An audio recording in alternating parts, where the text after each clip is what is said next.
Subscribe now and press the bell icon. Never miss an update. तो स्वागत है बच्चों आपके अपने YouTube channel English and math classes में।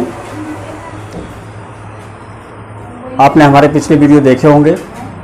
आज से हम आपके लिए लेकर आए एक नया टॉपिक, दिस, दैट और दीज, दोज के साथ में इज आर प्रयोग। तो चलो देखते हैं।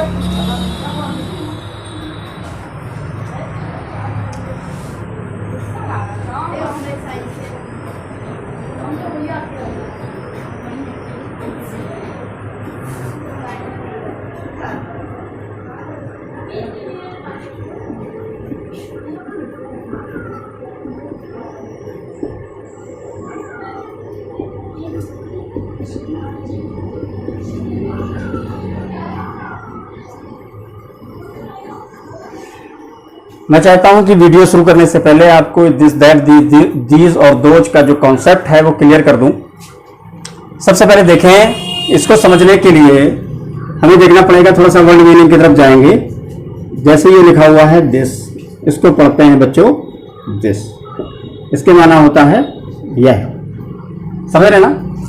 फिर देखेंगे यह है दैट, दैट माने होता है वह।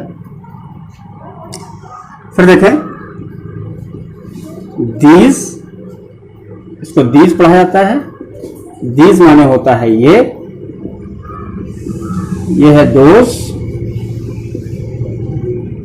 और दोज मीन होता है वे। अब एक चीज देखना है, दरअसल ये प्रोनाउन है। क्या है बच्चों? ये है प्रोनाउन। कौन से प्रोनाउन है?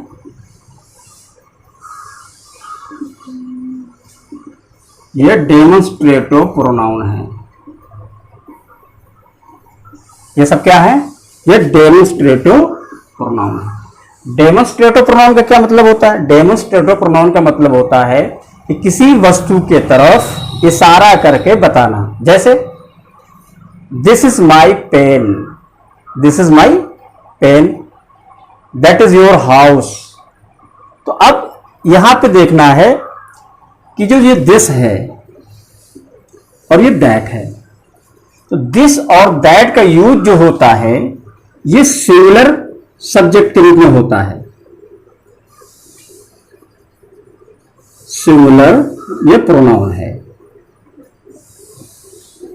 दिस और दैट सिंगुलर प्रोनाउन है, और दीज और दोज जो होता है ये प्लूरल प्रोनाउन होता है। अब देखें, इतना समझ में आया कि दिस और दैट जो होता है वो सिंगुलर प्रोनाउन होता है। मींस अगर किसी एक चीज की तरफ इशारा करके हमें बताना है, एक चीज की तरफ, जैसे ये मेरे हाथ में कलम है, तो मुझे ये बताना है कि ये मेरा कलम है, तो मैं कहूंगा कि दिस इज माई पेन। और यही चीज अगर मेरे करीब है तो दिस का इस्तेमाल करेंगे, और यही चीज अगर दूर है तो दूर है तो वहां पे हम दैट का यूज करेंगे। दैट इज माई पेन, मतलब वो कलम मेरा है, यानी वह मेरा कलम है। दिस इज माई पेन, यह मेरा कलम है। अब देखें प्लूरल में क्या होता है। प्लूरल में ज्यादा चीजों की तरफ इशारा किया जाता है, ज्यादा चीजों की तरफ। जैसे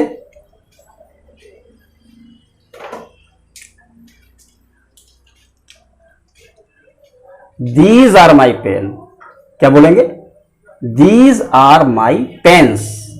अब ये ज्यादा चीजें हैं। पहले था दिस इज माई पेन, अब क्या बोल रहे हैं? These are my pens. अब यही चीज अगर दूर हो, जैसे दोज आर माई ट्रीज, वे मेरे पेड़ हैं। अगर करीब है तो दीज आर माई पेन्स। इतना बच्चों समझ में आ गया होगा कि दिस और दैट का यूज सिंगुलर के लिए करते हैं, लेकिन दिस का प्रयोग हम करीब के लिए करते हैं, दैट का प्रयोग दूर के लिए करते हैं, दीज का प्रयोग ज्यादा वस्तुओं के लिए करते हैं लेकिन पास की वस्तुओं के लिए करते हैं, दोज का प्रयोग दूर की वस्तुओं के लिए करते हैं लेकिन ज्यादा चीजों के लिए करते हैं। दूसरी चीज, ये जो दिस, दैट, दीज और दोज होते हैं, ये केवल प्रोनाउन ना हो करके ये एडजेक्टिव भी होते हैं। क्या होते हैं, मैं क्लियर कर दूं यहां पे, एडजेक्टिव भी होता है। एडजेक्टिव कब होता है, इसके लिए मेरे दूसरे वीडियो आएंगे, जब आप देखेंगे noun, pronoun, adjective, adverb, verb के बारे में आप देखेंगे, मैं वीडियो पोस्ट करूंगा, उसमें पूरा क्लियर करके मैं आपको बताऊंगा। लेकिन फिर भी थोड़ा सा मैं आपको यहाँ पे कॉन्सेप्ट क्लियर कर देता हूं। जब दिस और दैट, दीज और दोज के साथ, दिस, दैट, दीज और दोज के साथ में नाउन आ जाए, क्या आ जाए, नाउन आ जाए। जैसे फॉर एग्जाम्पल,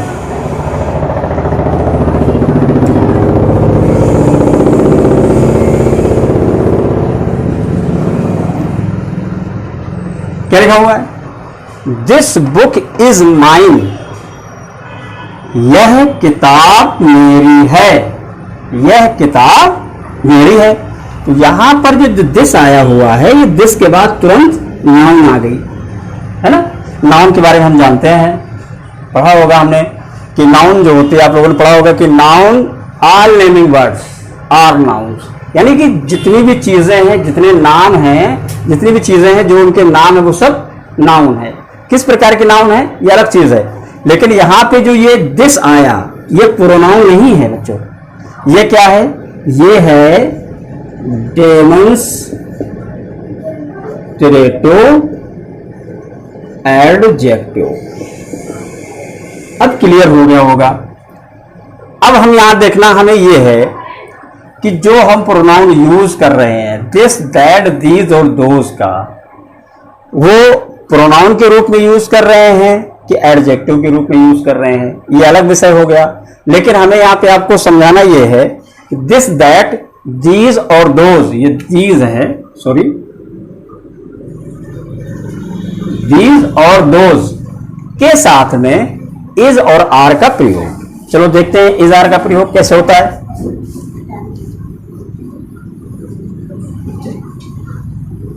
चलो देख लें। जैसे सबसे पहले समझा जाए,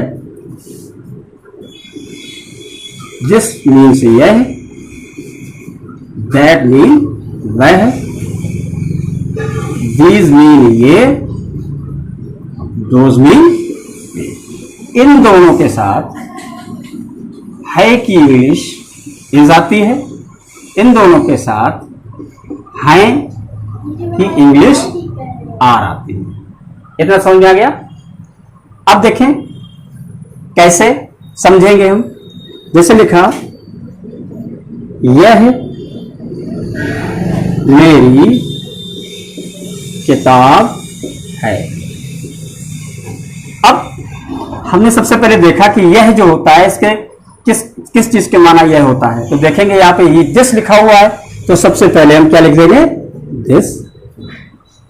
अब हेल्पिंग वर्ब आती है, तो दिस के साथ में है की इंग्लिश, है की इंग्लिश क्या आएगी, इज आएगी, इज लगा दिया हमने। फिर ये प्रोनाउन ये वाला और किताब, ये दोनों की अंग्रेजी साथ में लिखेंगे, दिस इज माई बुक। इसी तरीके से अगर लिखा हो वह एक कुर्सी है, तो क्या बनेगा, दैट मीन होता है वह, और दैट के साथ में है की इंग्लिश आती है इज, एक की अंग्रेजी ए, और चेयर मीन होता है कुर्सी। क्लियर हो गया हो बच्चों। तो देखें, इसको नोट भी करते जाए अपनी कॉपियों में। आगे देखते हैं दीज और दोज के बारे में। ये घोड़े हैं, यहां पे हैं आएगा। अब यहां पे ये नहीं हो सकता है यह घोड़े हैं, यह घोड़े हैं नहीं हो सकता है, इस चीज का ध्यान रखना है। यहां पे ये घोड़े हैं होगा, यह घोड़े हैं नहीं हो सकता, ये गलत हो जाएगा आपका, है ना। तो देखें, ये की अंग्रेजी हम जानते हैं क्या होता है, दीज होती है। दीज के साथ में है की अंग्रेजी क्या बताइए मैंने, आर। तो घोड़ा, घोड़ा की अंग्रेजी होती है हॉर्स होता है, तो हॉर्स लिखा। फिर देखा कि ये जो प्रोनाउन है ये प्लूरल है, तो इसके साथ में जो नाउन आएगी ये भी प्लूरल ही आएगी, तो हॉर्सेज हो जाएगा। राइट, इतनी बात समझ में आ गई होगी। दूसरा सेंटेंस देखते हैं, वे पतंगे हैं। वे की अंग्रेजी क्या होती है बच्चों? वे की अंग्रेजी होती है दोस्त, हैं की अंग्रेजी आर, और काइट मीन होता है पतंग, और एस लगा दिए तो क्या हो जाएगा? काइट्स। Those are kites. इतना क्लियर हो गया होगा। अब देखें, अगर छोटे बच्चों को समझाना है तो कैसे देखेंगे? जैसे यह एक कुर्सी है। अब ये कुर्सी जो होगी, या जो भी आप कह लीजिए, बनाने के लिए कोई भी चीज बना लो आप, तो ये करीब है आपके, यानी कि करीब की चीजों के लिए दिस का यूज करेंगे, और यहीं अगर वह का इस्तेमाल होता तो ये चीज बहुत दूर, यानी कि दूर की चीजों के लिए हम वह का इस्तेमाल करेंगे, लेकिन सिंगुलर के लिए। ठीक है, लेकिन एक चीज और आप समझ लें यहीं पे, उसके लिए वीडियो अलग से बनाऊंगा मैं। इसके साथ साथ आपको थोड़ी सी और दिक्कत होगी, उसका मैं क्लियर कर देता हूं। इन सेंटेंसों में देखिए फिर से, यह कुर्सी है, या लिखा हो यह एक कुर्सी है। अब देखें, तो यह कुर्सी है कि इंग्लिश बनेगी दिस, है कि इंग्लिश इज। अब कुर्सी की अंग्रेजी हो जाएगी चेयर। दूसरा देखें, दिस इज, अब एक की अंग्रेजी ए, और चेयर मीन्स कुर्सी। लेकिन एक चीज देखने की है यहां पे, जब दिस और दैट होता है, दिस और दैट होता है, तो जो नाउन होती है, ये जो चीज होती है, जो वस्तु होती है, वो हमेशा सिंगुलर ही होती है, एक ही होती है। इसलिए चाहे एक लिखा हो चाहे ना लिखा हो, उसकी मीनिंग से पहले अगर वो काउंटेबल है, तो जो गिनी जा सकने वाली है, जो गिनी जा सकने वाली है, उससे पहले हम ई लगाएंगे। अगर गिनी जा सकने वाली नहीं है तो नहीं लगाएंगे। जैसे वो भी एग्जांपल देख लीजिए, यह पानी है। क्या बच्चों? यह पानी है, तो दिस इज। अब यहां पर ओनली हम क्या लिखेंगे? वाटर लिखेंगे। आ वाटर नहीं लिख सकते, या ए वाटर नहीं लिख सकते हम लोग। तो इसका ध्यान देना है कि एक की अंग्रेजी भी हम वहां लगाते हैं जहां पर काउंटेबल नाउन होती हैं, अनकाउंटेबल नाउन ना हो। दूसरी चीज, अब हमारा सवाल ये होता है, कुछ बच्चे ये सोच रहे होंगे कि एक की अंग्रेजी तो दो होती है, एक की अंग्रेजी ए भी होती है, एक की अंग्रेजी एन भी होती है ना? तो इसको भी क्लियर करना जरूरी है। तो हमें यह देखना है कि ए का यूज कहां होगा और एन का यूज कहां होगा। तो हम जानते हैं कि इंग्लिश जो लैंग्वेज होती है, इंग्लिश लैंग्वेज में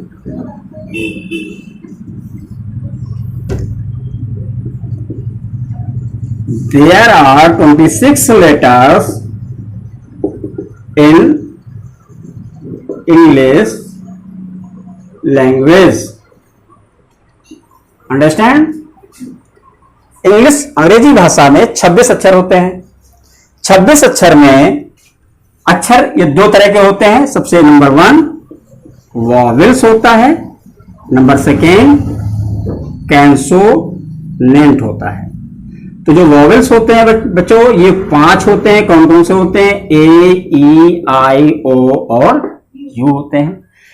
बाकी 21 लेटर्स जो होते हैं, B, C, D, F, G, H, J, K, L, M, N, P, Q, R, S, T, V, W, X, Y और जेड। 21 लेटर्स होते हैं, ये कंसोनेंट होते हैं, और 5 वॉवेल्स होते हैं, ए, ई, आई, ओ, यू। अब यही से कॉन्सेप्ट देख लीजिए। अगर कोई नाउन इन 5 लेटरों में से किसी एक लेटर से शुरू हो जाए। तो देखें यह एक हाथी है, ठीक है बच्चों। अब देखें यह की अंग्रेजी होती है दिस, है की इंग्लिश होती है इज। अब अभी एक की अंग्रेजी छोड़ते हैं, फिर लिखते हैं हाथी की अंग्रेजी एलिफेंट। अब देखें कि एलिफेंट का जो पहला लेटर है ये ई है ना। अब ई आ गया तो इसका मतलब है कि एक की अंग्रेजी क्या लगाएंगे बच्चों, एन लगाएंगे। वॉवेल के साथ में क्या आती है, एक की अंग्रेजी एन आती है। अगर इसी की जगह पे जैसे वाटर लिखा हुआ है या चेयर लिखा, चेयर का सी कंसोनेंट है, तो जब कंसोनेंट होता है पहले लेटर तो फिर एक की अंग्रेजी ए लगाते हैं। और अगर वॉवेल्स आ जाता है, पांचों में से कोई भी वॉवेल्स का वॉवेल्स यानी कि वर्ड का पहला लेटर वॉवेल्स होता है तो एक की अंग्रेजी हम एन लगाते हैं। क्लियर हो गया होगा। वीडियो अच्छा लगा हो कमेंट करें, शेयर करें, चैनल को सब्सक्राइब करें।